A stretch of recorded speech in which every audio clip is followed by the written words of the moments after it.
I just wrote down two words that I want to get to here: structural versus practical. So in Masonry, a lot of our structural leadership is the opening and the closing of the lodge. There's ritual that we say, everybody has a part or a role to play.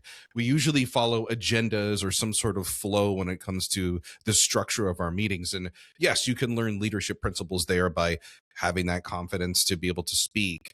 Outside of that, though, is the practical approach to it. When you have a leadership position, like you're the master of the lodge or one of the wardens, and people come up, and now the conversations you're having now require clear vision, or we got to course correct to get here. And the decision making can be emotional, or sometimes it has to be, we need to get an answer to this right away. Yeah. Why so often is leadership an afterthought when it comes to being part of a Mason or the Masonic experience?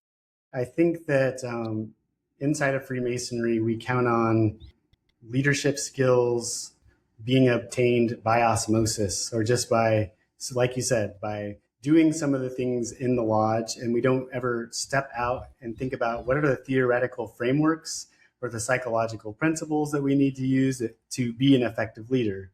So yes, you learn public speaking through, memorizing the ritual a little bit. Maybe you gain more confidence. You mentioned being able to have an agenda and understand bylaws, and some of those things are structures that are set up for you, and those are helpful to be an organized person.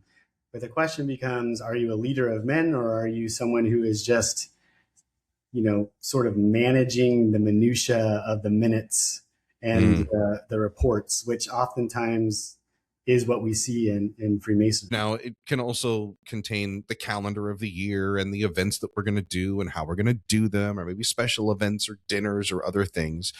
But this is a real testing point, I think, for a lot of brothers when it comes to becoming a leader, because I've heard the lodge experience to be kind of described as a sandbox. And for those that don't have these interactions every day in their personal or professional lives, they get to have them in a lodge experience.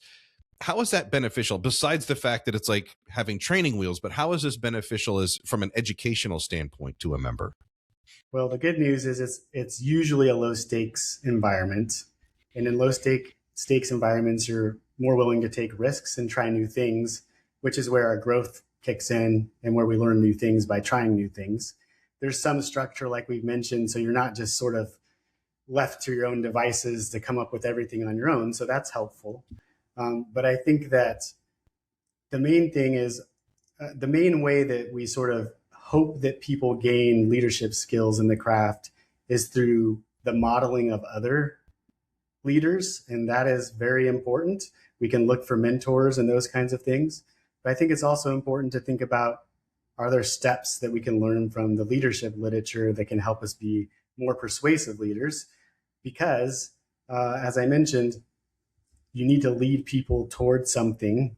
And if you can be convincing, it'll probably make for a better year or 2 years of whatever leadership position you're in.